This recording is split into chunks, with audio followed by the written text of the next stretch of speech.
Good morning to all of you. Myself, Mr. Dharmin Kumar. I have secured All India 23 rank in CSIR net exam. आज हम देखेंगे अब से doctor zebra lecture 13 का part है. आप कहेंगे कि हाँ हमने कुछ लिखा नहीं, तो हमने इसलिए कुछ नहीं लिखा कि हम ये बता पाए आप लोगों को कि आज हम देखेंगे मोस्ट इंपॉर्टेंट लेक्चर रहेगा ये हमारा.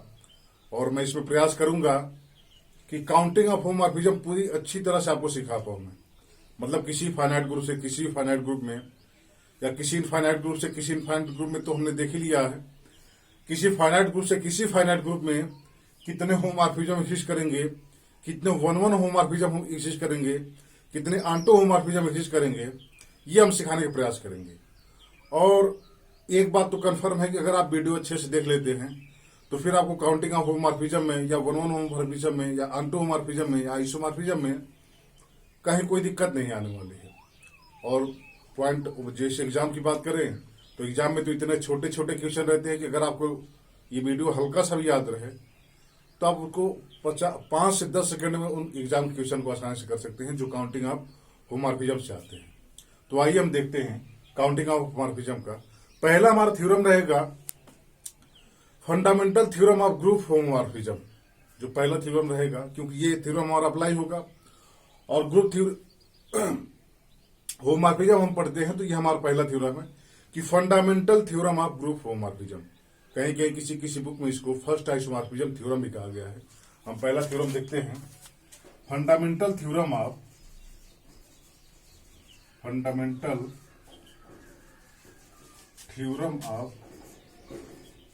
Group homomorphism. यह हमारा पहला थ्योरम है. किसी किसी बुक में इसको देखेंगे आप कि फर्स्ट आइसोमॉर्फिज्म थ्योरम के भी नाम से जाना जाता है. First isomorphism theorem. ये क्या है फंडामेंटल थ्योरम? इसका यूज है काउंटिंग ऑफ होमोमॉर्फिज्म में. अगर आपको काउंटिंग सीखनी है तो ये थ्योरम आपको पता होनी चाहिए. ये थ्योरम पता क्या होनी चाहिए? इसका एक एप्लीकेशन है, वही आपको याद होना चाहिए. ये फंडामेंटल थ्योरम क्या कहता है कि अगर यह फ्रॉम जी से जी में हमारा कोई होमोमॉर्फिज्म है, जी से जी डैश में हमारा कोई होमोमॉर्फिज्म है, तो F of G by G by kernel of F. Kernel of F ये क्वोशिएंट ग्रुप होगा और ये आइसोमॉर्फिक होगा एफ ऑफ जी की. और ये एफ ऑफ जी किसका सबग्रुप होगा? जी डैश का सबग्रुप. ये हमारा फंडामेंटल थ्योरम है या फर्स्ट आइसोमॉर्फिज्म थ्योरम है कि every homomorphism image of group is isomorphic to quotient group. कोई हमारा जी से जी डैश में कोई हमारा ग्रुप होमोमॉर्फिज्म है, तो इसका जो होमोमॉर्फिक इमेज होगा इस ग्रुप का, ये जी का होमोमॉर्फिक इमेज क्या होगा? एफ ऑफ जी होगा. और ये क्या होगा? जी डैश का सब ग्रुप होगा. तो वो जो हमारा ग्रुप होगा वो आइसोमॉर्फिज्म होगा quotient of group induced by kernel of F. Kernel of F से जो हमको क्वोशिएंट ग्रुप मिलेगा उसी के ये वो जो हमारा होमोमॉर्फिक इमेज जो होगा वो उसके आइसोमॉर्फिक होगा. ये हमारा थ्योरम है. आप स्टेटमेंट देखिए. स्टेटमेंट क्या है फर्स्ट आइसोमॉर्फिज्म थ्योरम का?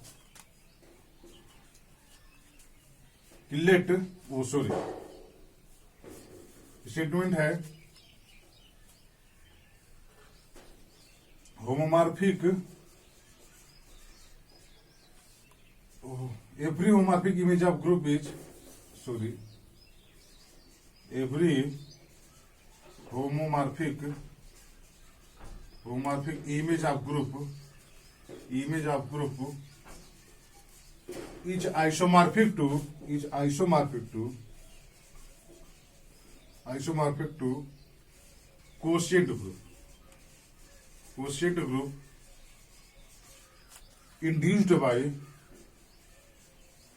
induced by kernel of homomorphism. Kernel कह रहा है कि every homomorphic image of a group is isomorphic to quotient group induced by kernel. Kernel के द्वारा जो हमको क्वोशिएंट मिलेगा वो उसके ग्रुप होमोमॉर्फिक के इमेज के आइसोमॉर्फिक होगा. That is if f from g to g dash be an group homomorphism, then G by kernel of F is isomorphic to F of G. और ये क्या होगा F of G? ये subgroup होगा G test. ये हमारा fundamental theorem कहता है या फर्स्ट आइसोमॉर्फिज्म थ्योरम कहता है कि G by कर्नल ऑफ हमेशा जो है उस ग्रुप के होमोमॉर्फिक इमेज के आइसोमॉर्फिक होगा। पहला हमारा थ्योरम ये हो गया। अब ये आपको याद रखना है कि जी हमारे कर्नल एफ होगा, एफ ऑफ जी जो हमारा होगा वो जी डैश मतलब इसके आइसोमॉर्फिक होगा। इसका प्रूफ मैं देखता हूं, थोड़ा सा आसान है बिल्कुल, आप देखिएगा। इसका हम जो है यहां इसको मिटा के then G by kernel F is isomorphic to F of G, ये सब होगा जी डैश का। प्रूफ आप देखिएगा बिल्कुल इजी है। Let F from G to G dash be an group homomorphism। अब ये हमारा ग्रुप होमोमॉर्फिज्म है, तो हमको ये कह रहा है कि ये जो है G बाई कर्नल पे आइसोमॉर्फिक होगा जी के एफ ऑफ जी के। अब हमारा G से G डैश में कोई होमोमॉर्फिज्म होगा तो हमको कर्नल एफ भी मिलेगा। अब कर्नल एफ हमने कैसे डिफाइन किया था? Kernel F equal to X belong to G such that F of X हमारा क्या है? ई डैश के इक्वल है। ये आइडेंटिटी होगा किसका? जी डैश का। ये हमारा कर्नल है। Let F from G to G be a group homomorphism and इतना is and kernel of F is ये। Now G by kernel of F, इसमें जो है आप किस टाइप के एलिमेंट रहेंगे आप देखिएगा। इसमें जो भी एलिमेंट आएगा G by kernel of F, अब कर्नल ऑफ एफ को अगर हम के मान लेते हैं तो G by kernel of F equal to G by K. इसमें कितने कैसे एलिमेंट आएंगे? के ए टाइप के एलिमेंट आएंगे। के हमारा ये है कर्नल ऑफ एफ और ए हमारा जी का एलिमेंट है। इसमें इस टाइप के एलिमेंट आएंगे, ये बिलोंग टू जी। ये भी हमारा ग्रुप है। तो हम यहां से एक ऐसा ग्रुप होमोमॉर्फिज्म डिफाइन करना हो, defined G by K F from sorry इसको जी हम कह देते हैं। G from G by K to F of G as G of K into A equal to F of A. यह हम homomorphism define कर रहे हैं। अब देखिए कि जी ऑफ के इंटू ए को हमने एफ ऑफ ए डिफाइन कर दिया है।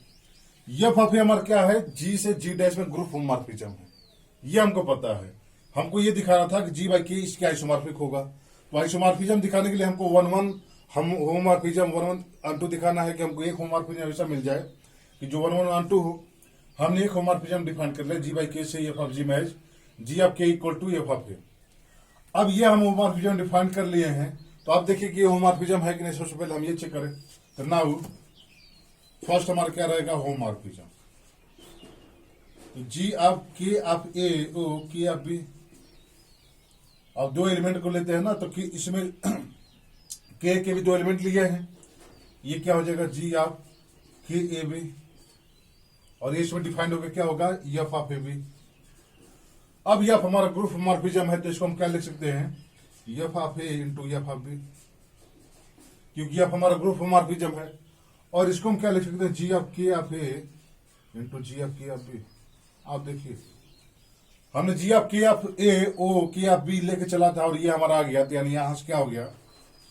जी is group homomorphism. Group homomorphism G हमारा ग्रुप होमोमॉर्फिज्म हो गया। अब हमको दिखाना कि जी हमारा 1-1 है कि नहीं। 1-1 भी बिल्कुल इजी से आप देख सकते हैं कि बिल्कुल 1-1 है, और ये अनटू भी है। तो 1-1 कैसे हम देखते हैं? किसी दो पॉइंट पे उसका इमेज देख के और देखते हैं अगर दोनों पॉइंट भी सेम है तो हमारा 1-1 है। किसी दो पॉइंट पे ना 1-1 अगर देखते हैं तो 1-1 के लिए हम क्या देखेंगे कि दो पॉइंट पे अगर इसका इमेज सेम होता है तो क्या ये दोनों पॉइंट सेम होते हैं कि नहीं। जी आप लेट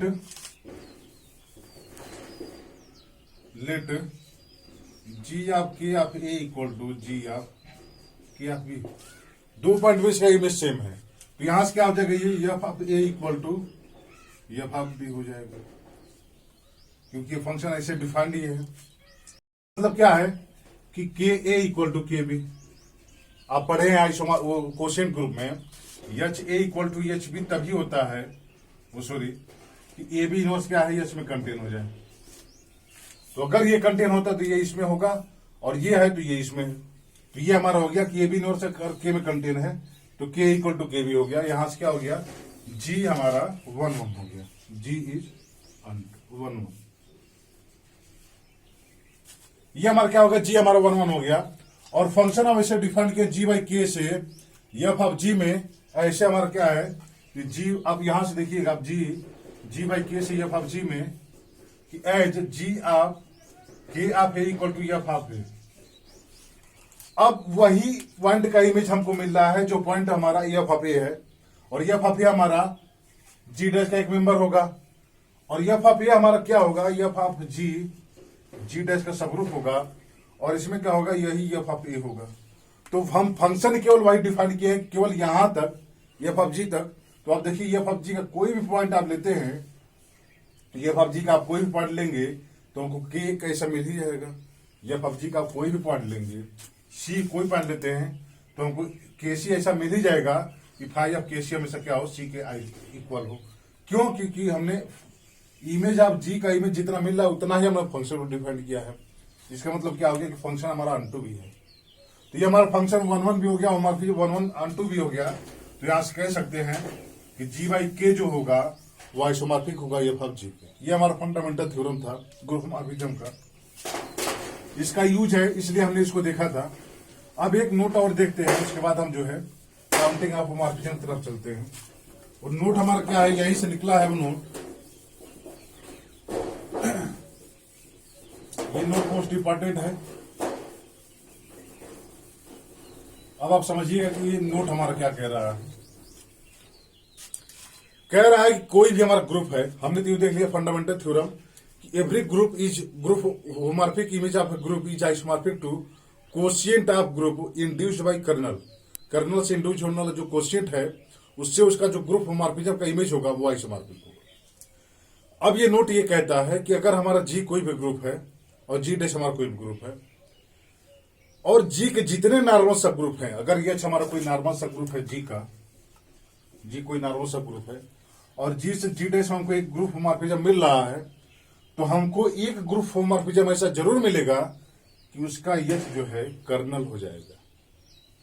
कह रहा है कि यच हमारा कोई नॉर्मल सब ग्रुप है जी का, कोई भी नॉर्मल सब ग्रुप है जी का, और यहां से जी से जी डैश में कोई हमारा ग्रुप होमोमॉर्फिज्म एग्जिस्ट कर रहा है, यानी जी से जी डैश में हमारे ग्रुप होमोमॉर्फिज्म एग्जिस्ट कर रहे हैं, तो हमको एक ऐसा ग्रुप होमोमॉर्फिज्म मिल जाएगा जिसका कर्नल ये एच के इक्वल हो जाएगा।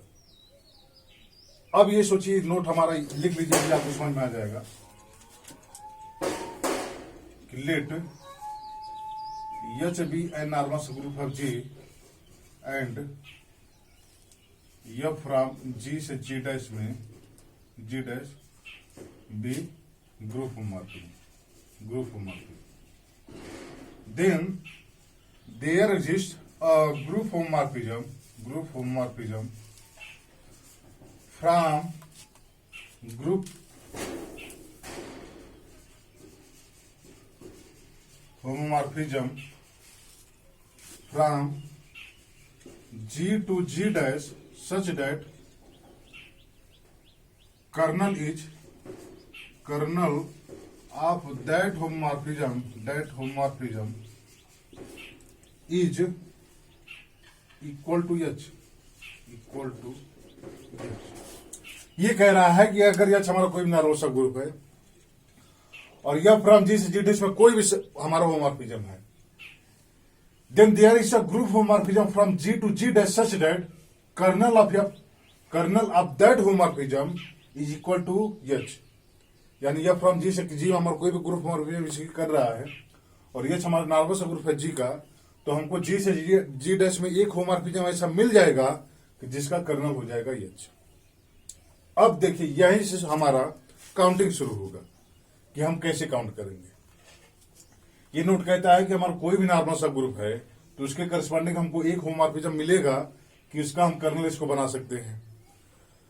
तो हम ये देख लें कि इसके पास कितने नॉर्मल सब ग्रुप हैं, उतने कर्नल बन सकते हैं, और उस कर्नल से कितने होमोमॉर्फिज्म डिफाइन कर सकते हैं वो हम देख लें, तो वहां से हमको टोटल होमोमॉर्फिज्म मिल जाएगा। एक बार और सुनिए, हमको ये देखा है, ये नोट हमारा ये कह रहा है कि अगर ये हमारा कोई भी नॉर्मल सब ग्रुप है जी का, तो हमको यहां से एक होमोमॉर्फिज्म ऐसा मिलेगा जिसका कर्नल हम एच बना सकते हैं। अब हमको जी से जी डैश में होमोमॉर्फिज्म काउंट करना है।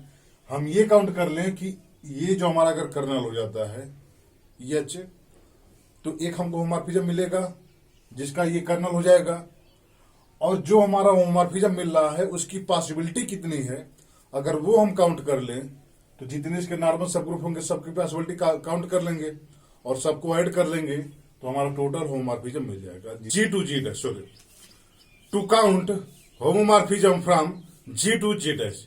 एक्चुअली दोनों फाइनाइट ग्रुप हैं, तो फाइनाइट ग्रुप सबको काउंट करना है कितने होमोमॉर्फिज्म होंगे जी से जी डैश में। हमने रिजल्ट के थ्रू हमको चलना है, जो हमारा फर्स्ट आइसोमॉर्फिज्म थ्योरम है और जो हमारा रिजल्ट है उसके थ्रू चलना है, काउंट करना है। सबसे पहले हम क्या करेंगे कि जी डैश के जी के जितने नॉर्मल सब ग्रुप होंगे सबको हम देखेंगे, क्योंकि हमने देखा था कि नॉर्मल सब ग्रुप को कर्नल बना सकते हैं। तो सबसे पहले हम लिस्ट करेंगे कि लिस्ट ऑफ ऑल नॉर्मल सब ग्रुप ऑफ जी, जी के सभी नॉर्मल सब ग्रुप का हम लिस्ट बनाएंगे। पहला हमारा क्या है, लिस्ट ऑफ ऑल नॉर्मल सब ग्रुप ऑफ जी से K1, K2 and so on K। मानते हैं हमारी ये जो है जी के सबसे पहले हम नॉर्मल सब ग्रुप का लिस्ट करेंगे, वो मान लीजिए हमारा क्या है K1, K2 and so on K। ये हमारा लिस्ट है जी के नॉर्मल सब ग्रुप के। नाउ अब जी बाई K1 हम डिफाइन करेंगे। सेकेंड है हमारा now defined G by K1। अब ये जी बाई K1 है तो फर्स्ट आइसोमॉर्फिज्म थ्योरम, ये आइसोमॉर्फिक होगा होमोमॉर्फिक इमेज के। अब इसमें जी बाई K1 एक हमारा होमोमॉर्फिज्म होगा, दैट इज जी हमारा एक सब ग्रुप होगा, और इस सब ग्रुप किसका होगा, जी डैश का सब ग्रुप होगा। जो जी डैश का सब ग्रुप है ये इसका सब ग्रुप होगा। अब हम ये देख लें कि जी डैश में इस ऐसे कितने सब ग्रुप हैं। जी बाई K1 तो हमारा सब ग्रुप होगा जी डैश में, लेकिन जी डैश में और भी तो सब ग्रुप मिल सकते हैं जो इसके आइसोमॉर्फिक हैं। तो सबसे पहले हम डिफाइन इतना, and list of all subgroup of G dash which is isomorphic to G by K1। सबसे पहले हमने नॉर्मल सब ग्रुप डिफाइन किया, उसके बाद जी बाई K1 को हमने डिफाइन किया, ये देखा तो इसका सब ग्रुप होगा जी डैश का। अब हम देखें कि जी डैश के कितने ऐसे सब ग्रुप है जो इसके आइसोमॉर्फिक है, उसका सबका हम लिस्ट बना देंगे। सी H1, H2 and so on HM1। ये हम मानते हैं कि H1, H2, HM1 ये जितने सब ग्रुप हैं जी डैश के, ये आइसोमॉर्फिक है जी बाई K1 के। अब ये इसके आइसोमॉर्फिक होगा, ये भी इसका आइसोमॉर्फिक होगा, तो यहां से कह सकते हैं कि HI is isomorphic to HJ, क्योंकि ये सभी तो इसी का आइसोमॉर्फिक है जी बाई K1 के। तो हमने लिस्ट बना लिया कि ये जो है इतने सब ग्रुप होंगे जी डैश के जो इसके आइसोमॉर्फिक होंगे। ये हमारा दूसरा हो गया। थर्ड हमारा है कि सबसे अब हम क्या करेंगे, determined order of automorphism of H. Sorry, determined order of automorphism of H1। अब H1 का जो हमारा ये जो आ रहा है H1, H2, H3 ये सभी आइसोमॉर्फिक है, तो इसका ऑटोमॉर्फिज्म या इसका ऑटोमॉर्फिज्म दोनों सेम होगा।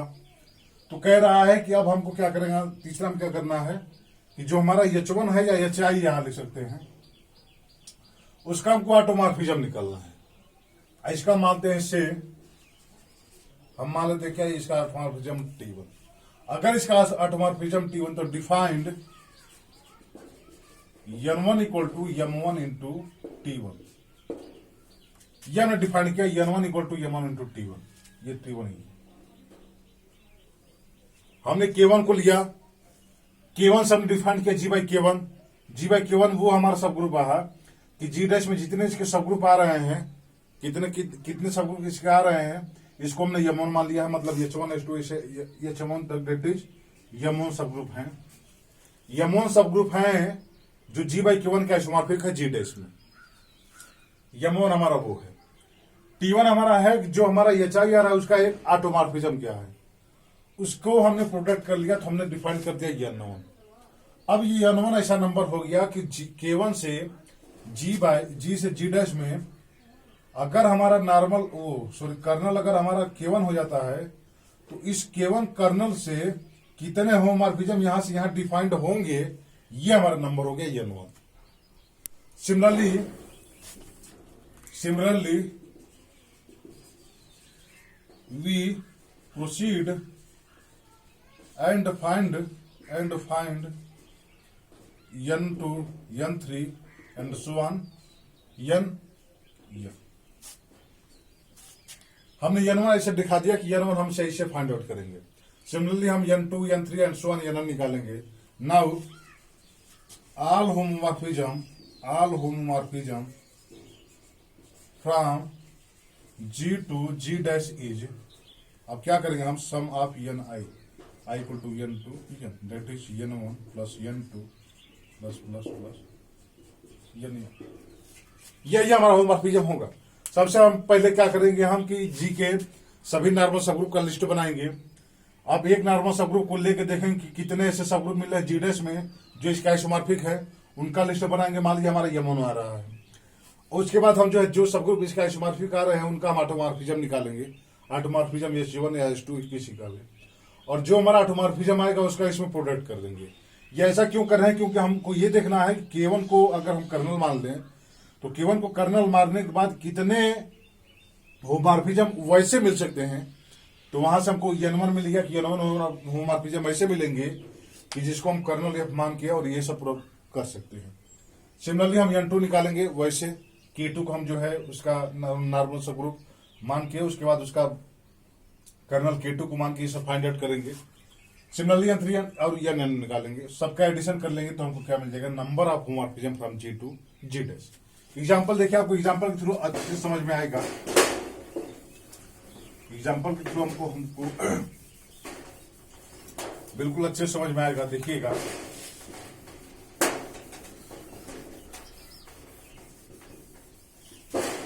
जैसे हमको मान लीजिए एग्जाम्पल फाइंड आउट करना है कि Z4 से Z6 में कितना होमोमॉर्फिज्म मिलेंगे, count homomorphism from Z4 to Z6। अब सबसे पहले हम क्या करेंगे, पहला हमारा क्या है कि जी हमारा क्या है, Z4 है, और G डैश हमारा क्या है, Z6 है। तो सबसे पहले हम Z4 के जितने नॉर्मल सब ग्रुप होंगे सबका हम क्या करेंगे, लिस्ट बनाएंगे। तो इसके नॉर्मल सब ग्रुप कौन कौन से हैं, एक हमारा आइडेंटिटी हो गया, एक हमारा K2 हो गया, एक हमारा Z4 हो गया। इसके ये सब आइसोमॉर्फिक होंगे, वो नॉर्मल सब ग्रुप होंगे। एक आइडेंटिटी होगा, ये K2 होगा। K2 का मतलब ये है, K2 का मतलब ये हमारा E, A, E, 1, और 1 जो है ये प्लस हमारा क्या है, मान लो 2 है। ये हमारा K2 है, ये हमारा Z4 है, इसके नॉर्मल सब ग्रुप होंगे। ये हमारा पहला हो गया, पहला हमारा ये हो गया, लिस्ट हमने बना दिया। ये हमारा K1 हो गया, यहां से हम लिख दें K2, ये तो हमारा K1, ये K2 हमारा, ये K3। ये K2 का मतलब ये है Z2 का आइसोमॉर्फिज्म है, ये इतना आप समझिए, जैसे हम Z2 ही लिख दो, और ये हमारा Z4, ये हमारा K1 K2 K3 हमारा ये मिलेगा। नाउ अब हम क्या करेंगे, G बाई K1 डिफाइन करेंगे। अब G बाई K1 हमारा क्या होगा, Z4 बाई आइडेंटिटी, ये Z4 के आइसोमॉर्फिज्म हो जाएगा। अब ये Z4 का आइसोमॉर्फिज्म हो गया, तो ये हमारा क्या मिल गया, क्वोशिएंट ग्रुप मिल गया। अब ये देखेंगे कि ये G डैश में मतलब Z6 में कितने ऐसे सब ग्रुप मिल रहे हैं जो Z4 के आइसोमॉर्फिज्म है। तो आप देखिए Z4 में ऐसा कोई सब ग्रुप में, सॉरी Z6 में ऐसा कोई सब ग्रुप नहीं मिलेगा जो Z4 के आइसोमॉर्फिज्म हो। यानी यहां से क्या हो गया, M1 इक्वल टू 0 हो गया। कितने सा होमोमॉर्फिज्म है, तो हमारे यम वन हम यम टू इसे डिफाइन करें तो यम वन यहां से हमारा 0 हो गया, क्योंकि जी डैश में Z6 में Z4 की एक भी नॉर्मल सब ग्रुप, एक भी सब ग्रुप नहीं मिलेंगे। यम वन हमारा 0 हो गया। उसके बाद हम क्या करेंगे G/K2। अब K2 हमारा क्या है, Z2 है, यानी Z4/Z2। ये क्या होगा, आइसोमॉर्फिक होगा Z2 के। अब Z2 का आइसोमॉर्फिक जब है तो हम ये देखेंगे Z6 में Z2 कितना होगा। Z2 इसका सब ग्रुप है, तो Z2 कितना होगा इसमें, मतलब कितने ऐसे सब ग्रुप Z6 में मिलेंगे जो Z2 का आइसोमॉर्फिज्म होंगे। तो आपको पता है कि Z6 हमारा साइक्लिक सब ग्रुप है, साइक्लिक ग्रुप है, तो इसका जो भी ऑर्डर इसको डिवाइड करेगा, जो भी नंबर, उस नंबर का इसके पास यूनिक सब ग्रुप रहता है, यानी Z2 के आइसोमॉर्फिज्म इसमें सब ग्रुप कितना मिलेगा, 1 मिलेगा। तो यहां से हम कहेंगे क्या कि Z2 के आइसोमॉर्फिज्म इसके कितने सब ग्रुप मिलेंगे, M2 = 2, M2 = हम 1। M2 मानते हैं कि कितने ऐसे सब ग्रुप है Z2 टाइप के जितने इसमें आइसोमॉर्फिज्म हो। ये हमारा M2 मिल गया। Now G/K3, G/K3। अब K3 हमारा क्या है, Z4 ये इसका नॉर्मल यानी Z4/Z4। ये आइसोमॉर्फिज्म किसके, आइडेंटिटी का आइसोमॉर्फिज्म होगा, और आइडेंटिटी का इसमें कितना सब ग्रुप होगा, 1 होगा। M3 हमारा क्या से हो गया, 1। नाउ अब ये तो हमारा हो गया, जितने उसके सब ग्रुप थे हमने सबको M1 M2 M1 निकाल लिया। अब हमको निकालना है T1। T1 हमारा क्या है, ऑटोमॉर्फिज्म ऑफ HY। अब यहां से देखिए,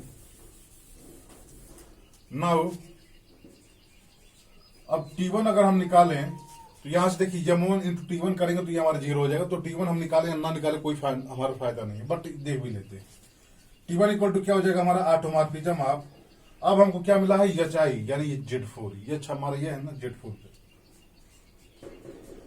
और ऑटोमॉर्फिज्म यहां थोड़ा सा हम लिख दें, आपको पता भी होगा, क्योंकि अभी ऑटोमॉर्फिज्म हम पढ़े नहीं है। तो ऑटोमॉर्फिज्म ऑफ ZN = UN, ये हमारा होता है।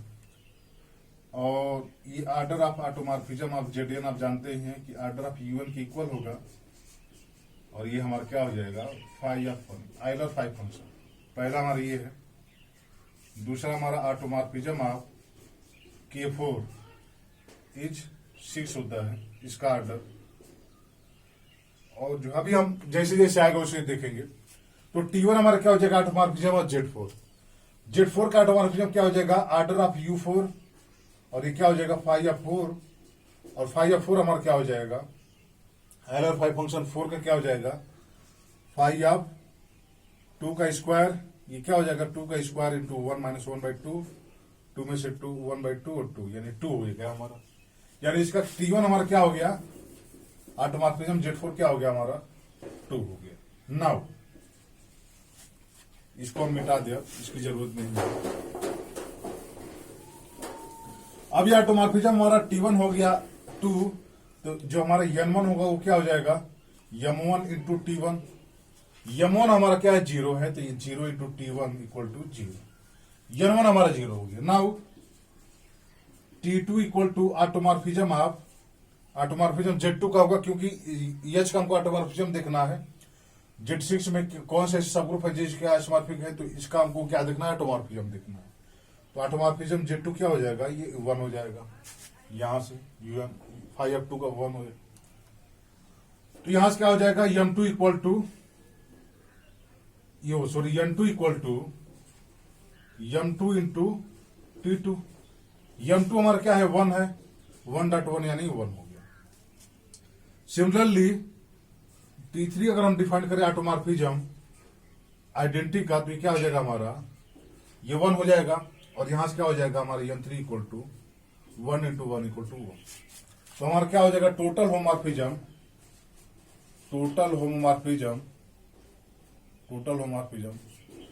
From Z4 to Z6 is क्या हो जाएगा, sum of Ni that is N1 + N2 + N3 = N1 हमारा क्या है, 0 है, प्लस N2 हमारा क्या है, 1 है, प्लस N3 हमारा क्या है, 1 दैट इज 2। तो Z4 से Z6 में टोटल कितने होमोमॉर्फिज्म हमको मिलेंगे, 2 होमोमॉर्फिज्म हमको मिलेंगे। अब हमको ये देखना है कि Z4 से Z6 में तो हमारे 2 होमोमॉर्फिज्म मिल गए। अब कितने 1 होमोमॉर्फिज्म मिलेंगे और कितने अनटू होमोमॉर्फिज्म मिलेंगे। रिजल्ट आपको पता होगा कि 1-1 होमोमॉर्फिज्म हमारा होता है तो कर्नल एफ हमारा आइडेंटिटी इक्वल होता है। हमने रिजल्ट में देखा। तो हम ये देख लें कि कर्नल एफ अगर आइडेंटिटी हो जाए तो कितने होमोमॉर्फिज्म मिलेंगे, उतने 1-1 हो जाएंगे। कर्नल एफ जितने आइडेंटिटी के, अगर हम के को आइडेंटिटी मानते हैं तो जी बाई के हमारा जितना होमोमॉर्फिज्म आएगा उतना हमारा 1-1 होगा। तो आप देखिए कि जी K3 को हमने जब K1 को जब हमने आइडेंटिटी माना था तो उस समय K1 हमारा क्या था, आइडेंटिटी था। तो उस समय कर्नल हमारा क्या आइडेंटिटी है, यानी ये जो हमारा होमोमॉर्फिज्म आएगा वो क्या आएगा, 1-1 होमोमॉर्फिज्म आएगा। क्योंकि 1-1 होमोमॉर्फिज्म में नॉर्मल सब ग्रुप हमारा क्या होता है, वो कर्नल फाई हमारा आइडेंटिटी इक्वल होता है। तो जब कर्नल फाई को हमने आइडेंटिटी लिया तो हमारा Z4 आया। तो यहां से अगर कितने होमोमॉर्फिज्म मिलेंगे, यहां अगर ये हम देख ले तो वही हमारा 1-1 होगा। बट यहां तो हमारा कोई होमोमॉर्फिज्म नहीं मिला, ये हमारा 0 हो गया। यहां हमारा N1 कोई भी नहीं मिला। इसका मतलब क्या है कि इसके पास कोई 1-1 होमोमॉर्फिज्म नहीं होगा, इसके पास कोई 1-1 होमोमॉर्फिज्म नहीं होगा। क्योंकि अगर 1-1 होता तो जब हमने इसको K1 को आइडेंटिटी डिफाइन किया, मतलब कर्नल एफ हमारा आइडेंटिटी आया, तो उस समय जितने होमोमॉर्फिज्म मिलेंगे कर्नल एफ को आइडेंटिटी मानने के बाद वो सभी 1-1 होंगे। लेकिन वहां कोई भी नहीं आ रहा तो 1-1 होमोमॉर्फिज्म नहीं होगा। अगर हमको देखना है इसके पास कितने अनटू होमोमॉर्फिज्म है, तो आप यहां से देखिए अनटू होमोमॉर्फिज्म होने का मतलब क्या हो गया कि इसका जो टोटल सबग्रुप है जो हमारा ये Z4 होना चाहिए। मतलब जो नॉर्मल सबग्रुप अगर हम Z4 को मान के चलें तो अगर हम Z4 मतलब हमको अगर Z6 मिल जाता है किसी होमोमॉर्फिज्म में तो हम कहें कि वो अनटू होमोमॉर्फिज्म है। अनटू का ये आप पढ़े होंगे, हमने रिजल्ट में देखा था कि G से G डैश में अगर कोई हमारा अनटू होमोमॉर्फिज्म है तो F ऑफ G हमारा G डैश के इक्वल हो रहा था। तो हमको यहां से यहां होमोमॉर्फिज्म देखना है अनटू कितने हैं। तो अगर हम K को ऐसा कोई नॉर्मल सबग्रुप मिले कि G बाई K अगर आइसोमॉर्फिक है G डैश के, तो यहां से जो होमोमॉर्फिज्म मिलेगा वो सब अनटू होगा क्योंकि टोटल G डैश हमारा आ गया। अब ये G डैश देखिए अब Z6 में कभी आया था क्या, इसमें एक हमारा आया था K1 इक्वल टू आइडेंटिटी, तो G बाई K हमारा क्या हो गया, K1 Z4 का आइसोमॉर्फिज्म हो गया। G बाई K2 हमारा Z2 की हुआ था, G बाई K3 हमारा आइडेंटिटी इक्वल हुआ था। यानी यहां जो है कोई ऐसा सबग्रुप हमको नॉर्मल सबग्रुप नहीं मिला था कि ये इसके आइसोमॉर्फिक हो, Z6 से आइसोमॉर्फिक हो। यानी यहां से यहां कोई अनटू होमोमॉर्फिज्म भी नहीं मिलेगा आपको। कुछ नोट है जो कि यूज होंगे होमोमॉर्फिज्म में। ऑटोमॉर्फिज्म जैसे हमको देखना है तो ऑटोमॉर्फिज्म आप Zn equal to U1, automorphism K4 equal to Z6 है। यह आपको केवल याद करना है कि इसका ऑर्डर क्या क्या होगा, क्योंकि इसका हमको जब काउंट करेंगे होमोमॉर्फिज्म तो उसमें जरूरत पड़ेगी। Automorphism Sn equal to Sn symmetric group है हमारा। Automorphism An equal to Sn के इक्वल होगा। ऑटोमॉर्फिज्म Q8 इक्वल टू 24 के इक्वल होगा। ये हमको याद कर लेना, ये यहां से जो है आपको आसानी से याद हो जाएगा कि इसका ऑर्डर क्या क्या होंगे। अब देखिए नेक्स्ट एग्जांपल हम देखते हैं, और हमारे एक मित्र हैं उन्होंने ये एग्जांपल हमसे पूछा था। तो ये हमारा क्वेश्चन देखिए क्या है, find all homomorphism from Q8 to Q8। Q8 से Q8 में कितना होमोमॉर्फिज्म होंगे ये हमको काउंट करना है। Q8 से Q8 में तो ये हमारा G है, ये हमारा क्या है G डैश है। तो सबसे पहले हम क्या करेंगे कि G के जितने नॉर्मल सबग्रुप होंगे सबका लिस्ट बनाएंगे। तो अब Q8 के कौन कौन से नॉर्मल सबग्रुप होंगे आप देखिए। Q8 हमारा क्या है, Q8 हमारा है +-1 +-I +-J और +-K। ये हमारा Q8 है।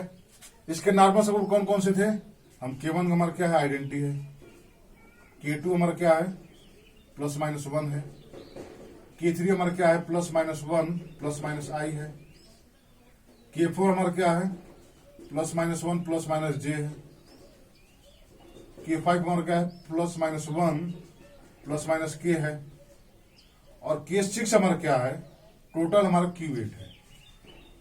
यानी इसके पास 6 नॉर्मल सबग्रुप होंगे। 4 तो प्रॉपर होंगे बट 2 इसके इम्प्रॉपर सबग्रुप होंगे, नॉर्मल सबग्रुप। ये हमारे क्या हो गए K1 K2 K3 K4 K5 K6। ये हमारे सब क्या हो गए, इसके लिस्ट हो गए नॉर्मल सबग्रुप के। नाउ अब हम K1 इक्वल टू आइडेंटिटी को लेते हैं तो यहां से G बाई K1 यानी Q8 बाई आइडेंटिटी, ये किसका आइसोमॉर्फिज्म होगा Q8 के। अब ये क्यूवेट का आइसोमॉर्फिज्म है। अब क्यूवेट में क्यूवेट के कितने एलिमेंट मिल रहे हैं, क्यूवेट में क्यूवेट टाइप के कितने सब ग्रुप मिलेंगे हैं, तो एक सब ग्रुप मिल रहा है। यहां से देख देंगे कि m1 इक्वल टू 1, कितना मिलेगा, m1 मिलेगा। नाउ K2 अगर हमारा क्या है +-1 है, तो G/K2 हमारा क्या होगा Q8 बाई, अब +-1 किससे, Z2 का आइसोमॉर्फिज्म है। अब ये क्या होगा Q8 बाई Z2।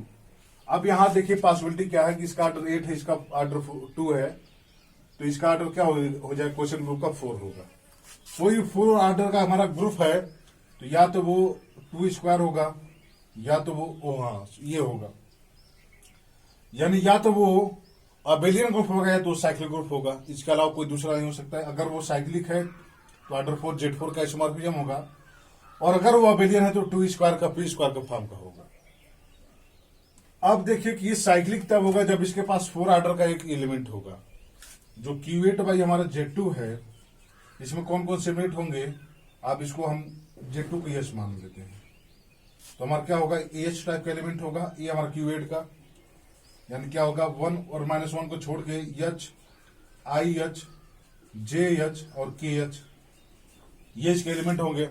इन किसी का भी ऑर्डर देखिए आप, जैसे IH का ऑर्डर हमको देखना है, तो IH के square equal to IH dot IH, ये क्या हो जाएगा I²H, और ये -1H, ये -1 क्या है H में कंटेन है, तो H हो जाएगा।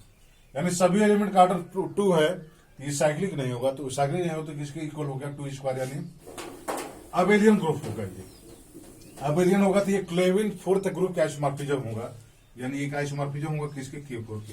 ये V4 हम लिख रहे हैं, आप कंफ्यूज हो जाएंगे, ये हमारा क्या हो गया V4 हो गया। अब V4 हमारा क्यूवेट में कितने ऐसे एलिमेंट मिल रहे हैं जो V4 के आइसोमॉर्फिज्म है, क्यूवेट में कितने ऐसे सब ग्रुप मिलेंगे जो V4 के आइसोमॉर्फिज्म है। आप देखिए तो Q8 में ऐसा कोई भी सब ग्रुप नहीं मिलेगा जो V4 के आइसोमॉर्फिज्म हो, क्योंकि इसके जितने सब ग्रुप है सभी साइक्लिक हैं, बट ये हमारा क्या है नॉन साइक्लिक सब ग्रुप है, तो इसके पास कोई हमारा सब ग्रुप नहीं मिलेगा क्यूवेट का जो इसका आइसोमॉर्फिज्म हो। यहां से m2 हमारा क्या हो गया 0 हो गया। नाउ अगर K3 इक्वल टू हम डिफाइन लेते हैं क्या, +-1 +-i, +-1 और +-i, तो हमारा जो Q8 बाई K3 आएगा, वो देखिए इसका ऑर्डर क्या है 4 है, तो ये क्या हो जाएगा Z2 का आइसोमॉर्फिज्म हो जाएगा। अब Z2 के आइसोमॉर्फिज्म होंगे। आप देखिए Q8 में कितने Z2 हैं, Q8 में कितने ऐसे सब ग्रुप हैं जो 2 ऑर्डर के हैं, तो आप देखिए Q8 का कोई भी सब ग्रुप है साइक्लिक है, उसमें कितने सब ग्रुप है जो 2 के Z2 के फॉर्म के हैं, तो केवल एक हमारा सब ग्रुप है +-1 जो Z2 का आइसोमॉर्फिज्म है। Q8 का केवल एक सब ग्रुप है, यानी m3 हमारा क्या हो गया यहां से 1 हो गया। सिमिलरली अगर हम ये डिफाइन करें Q8 बाई K4, अब K4 हमारा क्या है +-1 +-1 लिया है हमने, K4 को +-1 +-j लेंगे, वो भी Z2 का आइसोमॉर्फिज्म होगा, और यहां से m4 हमारा क्या मिलेगा 1 मिलेगा। Q8 बाई अगर हम K5 मानते हैं, तो वो हमारा K5 हमारा +-1 +-k होगा, वो भी Z2 का आइसोमॉर्फिज्म होगा, और वहां से भी m5 इक्वल टू 1। अब हमारा बचा कि K6 को जब हम क्या लेते हैं Q8 बाई Q8, K6 वाला, ये किसके आइडेंटिटी इक्वल होगा, और ये भी Q8 में आइडेंटिटी कितने होंगे, तो m6 इक्वल टू 1, यानी हमको m1 m2 m3 शब्द मिल गया हमको। नाउ अब हमको डिफाइन करना है ऑटोमॉर्फिज्म ऑफ HI। अब यहाँ पे H1 क्या है हमारा Q8 है, तो ऑटोमॉर्फिज्म ऑफ Q8 हमारा क्या हो जाएगा, आप देखिए ऑटोमॉर्फिज्म Q8 24 हो जाएगा। अभी हमने देखा ऑर्डर इसका, यहां से इसका 28 हो गया। ऑटोमॉर्फिज्म को यहां निकालने की जरूरत नहीं, क्योंकि यहां m2 इंटू ऑटोमॉर्फिज्म मल्टीप्लाई करने, ये 0 है तो वो 0 ही होगा। वैसे देख सकते हैं इसका ऑटोमॉर्फिज्म 6 हो जाएगा, automorphism of V4 equal to 6 हो जाएगा। ऑर्डर हम देख रहे हैं, ऑटोमॉर्फिज्म ऑफ Z2 हमारा क्या हो जाएगा 1 हो जाएगा, ऑटोमॉर्फिज्म ऑफ, अब हमारा आइडेंटिटी का ये भी क्या हो जाएगा 1 हो जाएगा।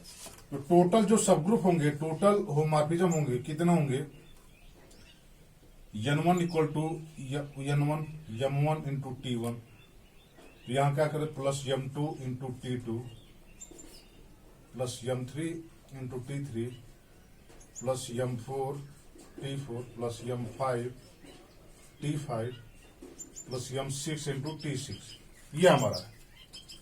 अब M1 हमारा क्या है, M1 हमारा 1 है, T1 हमारा क्या है 24 है, ये सब T1 है ना, T1 है, ये T2 है, ये T3 है, T4 है, T5 है, ये T6 है, ये 24 ही हो जाएगा प्लस M2 हमारा 0 तो 0 हो जाएगा प्लस M3 हमारा 1 है, ये भी 1 है और ये भी 1 है, M3 यानी 1 प्लस ये भी 1 है T4, ये भी 1 प्लस 1, ये भी 1 है, ये भी 1 है प्लस अब ये भी 1 है और ये भी 1 है, तो 1 कितने हो गए 1 2 3 4 और यानी 28, यानी कीवर्ड से कीवर्ड में 28 हमको होमोमॉर्फिज्म मिलेंगे। कीवर्ड से कीवर्ड में कितने होमोमॉर्फिज्म मिलेंगे, 28 हमको होमोमॉर्फिज्म मिलेंगे। अब यहां देखिए कि 1 1 होमोमॉर्फिज्म कितने होंगे। एग्जाम में तो कभी कभी ये आ सकता है, लेकिन अभी तक तो ये आया नहीं, बट आ भी सकता है। अब हमको पूछे कि 1 1 होमोमॉर्फिज्म कितने मिलेंगे। अब 1 1 उतने मिलेंगे जब हमारा कर्नल आइडेंटिटी होगा। तो आप देखिए कि जब हमने कर्नल को आइडेंटिटी लेकर चला था, केवल हमारा आइडेंटिटी था जिसमें, अब यहां से जितने होमोमॉर्फिज्म मिलेंगे, आप समझ लीजिए यहां से जितने होमोमॉर्फिज्म मिलेंगे वैसे भी क्या होंगे 1 1 होमोमॉर्फिज्म मिलेंगे। तो जब हमने K1 को आइडेंटिटी लिया है तो उस समय हमको कीवेट हमारा ये मिला, M1 हमारा 1 मिला, तो यहां से हमारा N1 कितना मिला, M1 इंटू T1, यहां से क्या हो गया 1 इंटू 24, दैट इज 24।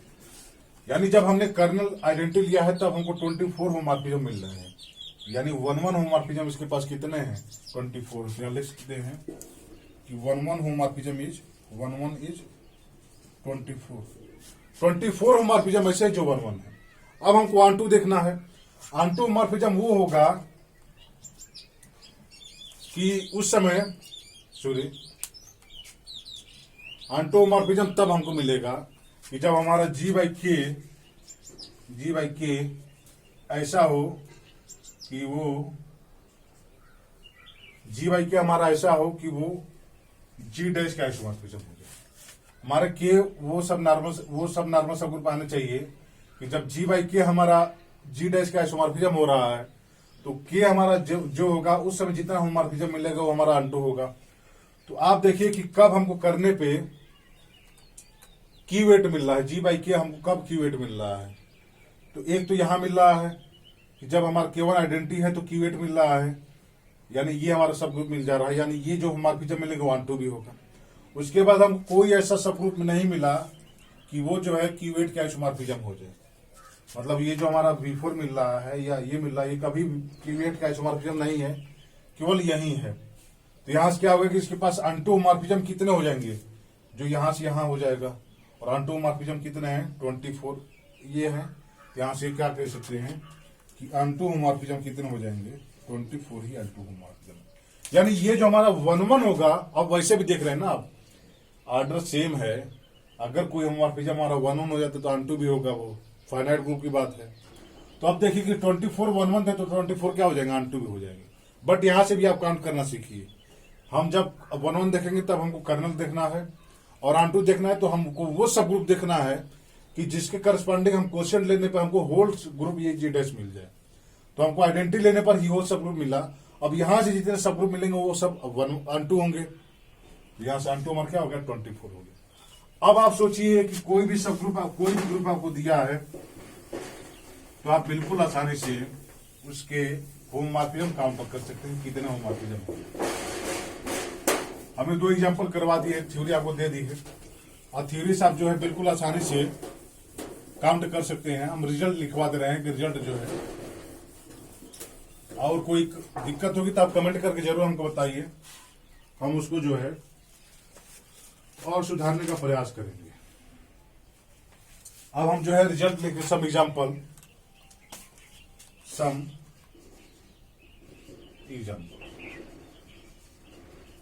अगर आप जैसे 2-4 एग्जांपल आप अपने आप से चूज करके और उसको करेंगे तो आप देखेंगे कि महज 10 से 15 सेकंड के अंदर आप कोई भी ग्रुप दिया रहे आप होमोमॉर्फिज्म काउंट कर लेंगे आसानी से 10 से 15 सेकंड के अंदर। हम रिजल्ट लिखवा दे रहे सब एग्जांपल का। अभी हमने देखा कि Z4 से Z6 में कितना मिला था, 2 होमोमॉर्फिज्म मिले थे, इसमें 1 1 एक भी नहीं मिला था, अंटू एक भी नहीं मिला था। Z4 से Z6 में हमने ये देखा था। अब हम जो हमारा रिजल्ट है, रिजल्ट ये कहता है कि number of homomorphism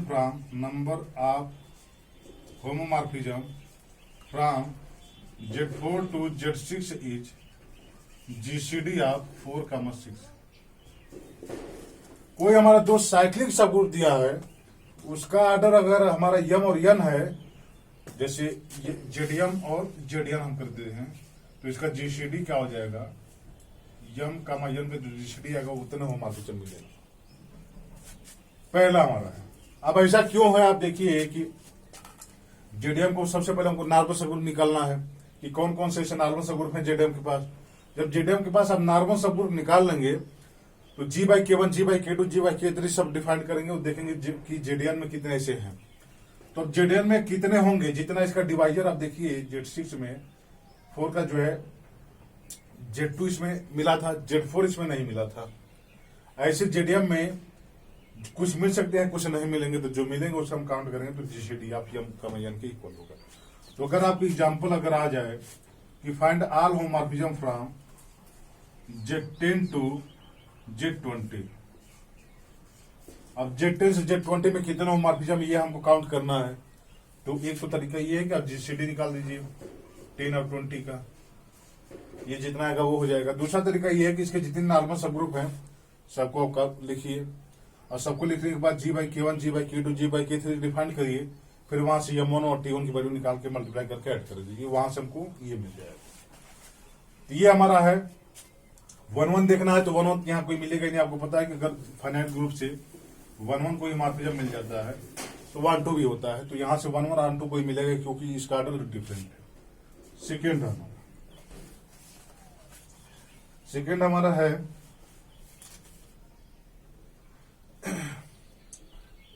number of homomorphism from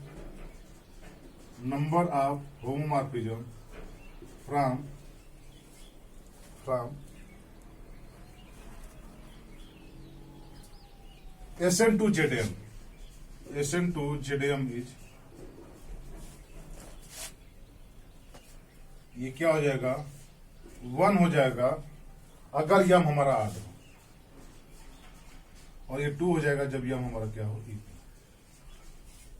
ये कह रहा है कि number of homomorphism from SN to ZM, ये 1 होगा जब यम हमारा आड होगा और ये 2 होगा जब यम हमारा इवन हो। ये इस यम की बात कर रहा है, यन हमारा कुछ भी हो। आप देखिए जैसे हम यन को लेते हैं 3, S3 हम देखते हैं, S3 से अब मान लेते हैं हम Z4 में देखते हैं कितने ऐसे होमोमॉर्फिज्म हमको मिलेंगे। S3 से Z4 में हमको देखना कितने होमोमॉर्फिज्म मिलेंगे। तो सबसे पहले S3 के हम नॉर्मल सबग्रुप जितने होंगे उसको लिखेंगे। S3 के नॉर्मल सबग्रुप एक आइडेंटिटी होगा, A3 होगा और एक हमारा S3 हो जाएगा। ये इसके नॉर्मल सबग्रुप हो जाएंगे।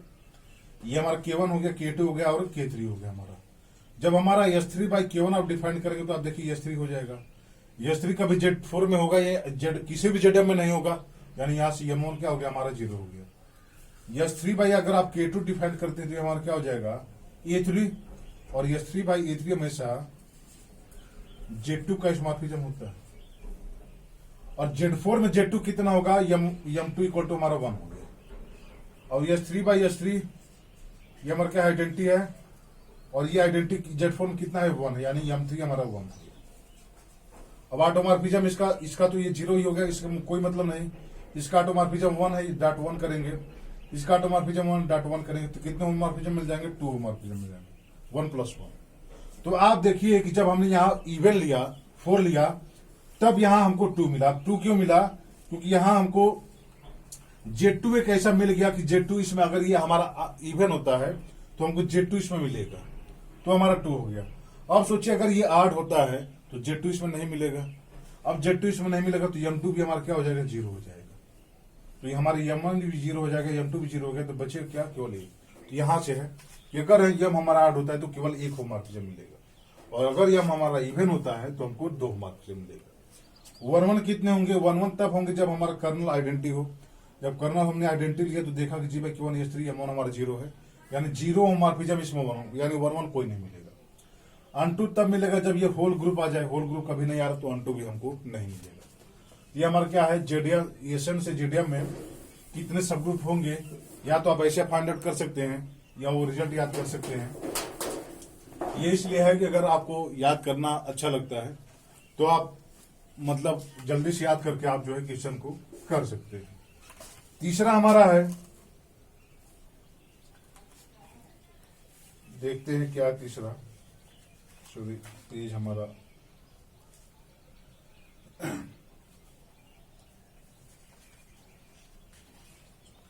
जो रिजल्ट एक लाइन में बन सकते हैं उन्हीं रिजल्ट को हम लिखना चाहते हैं, जो है हाँ, number of homomorphism from K4 to SM, K4 to ZM, K4 to ZM equal to 4 और 1। 4 कब होगा? जब यम हमारा इवन है, यम इवन है, और ये हमारा यम जब आड है। अब ऐसा क्यों है? सिमिलरली ऐसे आप देख सकते हैं K4 हमारा क्या है, K4 मतलब यहाँ B4 है, आप ये समझिए 11 फोर्थ ग्रुप। 11 फोर्थ ग्रुप से जेड में हमारे कितने होंगे? जैसे अगर हम B4 से हमको देखना है Z6 में कि कितने होमोमॉर्फिज्म मिलेंगे, तो सबसे पहले इसका हम नॉर्मल सबग्रुप लिस्ट बनाएंगे। नॉर्मल सबग्रुप क्या होगा? इसका एक आइडेंटिटी होगा, एक EA होगा, और एक हमारा क्या हो जाएगा EB हो जाएगा, और एक हमारा EB हो जाएगा। मतलब B4 हमारा ये होता है ना, EAB और AB। एक बार इसके साथ ये हमारा होगा, एक बार इसके साथ ये, एक बार इसके साथ ये, यानी ये EA, EB और EAB, ये क्या हो गया? नॉर्मल सबग्रुप हो गया टोटल B4 के। ये हमारा K1 है, ये हमारा K2 है, ये हमारा K3 और ये हमारा K4। अब B4 बाई आइडेंटिटी हम निकालेंगे K1 या आइसोमॉर्फिज्म का B4 के, तो यहां से मोनो क्या हो गया? 0 हो गया। Z6 में नॉन साइक्लिक ग्रुप कभी हो ही नहीं सकता, B4 हमारा नॉन साइक्लिक ग्रुप होता है, यमन हमारा 0 हो गया। B4 बाई अगर हम K2 निकालते हैं, ये क्या हो जाएगा? ये Z2 का आइसोमॉर्फिज्म होगा, और Z6 में Z2 कितना होगा? M2 इक्वल टू 1 होगा। फिर K3 अगर निकालेंगे तब भी हमारा M4 हमारा M3 इक्वल टू हमारा 1 आ जाएगा। ये लेते हैं तब भी हमारा M4 हमारा क्या आ जाएगा? 1 आ जाएगा। ये सभी Z2 आएंगे, ये भी Z2, ये भी Z2। अब देखिए इसका ऑटोमॉर्फिज्म क्या है? 1 है, इसका ऑटोमॉर्फिज्म 1 है, इसका ऑटोमॉर्फिज्म, इसका ऑटोमॉर्फिज्म 1, यानी 1.1 1.1 1.1। ये हमारा हो गया। एक और बचा ना, ये 1.1। तो आप देखिए कितने होमोमॉर्फिज्म मिल गए? 1 2 3 4 होमोमॉर्फिज्म मिल गए जब यम हमारा इवन था, तो Z6 था। तो आप सोचिए अगर यम हमारा याद 8 होता, अगर Z7 होता, तो इसमें Z2 मिलता? नहीं मिलता, यानी ये भी 0 हो जाता, ये भी 0 हो जाता, ये भी 0 हो जाता, केवल आइडेंटिटी वाला बचता, तो केवल वो एक होमोमॉर्फिज्म होगा जब यह हमारा 8 होगा। जब यह हमारा इवन होगा तो 4 होमोमॉर्फिज्म होंगे। तो आप जो है, आप कोई भी ग्रुप दिया है तो आप सबसे पहले क्या करें? अब रिजल्ट मैं इसलिए लिखवा रहा हूं कि आप जो है मतलब याद कर ले तो उचित होगा, बट अगर नहीं भी याद करते तो कोई दिक्कत नहीं है, आप बिल्कुल आसानी से वहां फाइंड आउट कर सकते हैं। कोई भी ग्रुप आपको दिया रहे तो आप आसानी से फाइंड आउट कर सकते हैं कितने हमको सब ग्रुप, कितने होमोमॉर्फिज्म हमको मिलेंगे। बट ऑटोमॉर्फिज्म आपको थोड़ा सा बस आइडिया रहे तो आप जो है फाइंड आउट कर सकते हैं आसानी से कि कितना हमको होमोमॉर्फिज्म मिलेगा। तो अब तो हमको नहीं लगता कि हमको कुछ इसमें और बताना चाहिए। खैर अगर कोई भी कमी रह गई हो तो आप कमेंट करके हमको जरूर बताएं ताकि हम उसको भी सुधारने का प्रयास करें। Thank you for watching my video.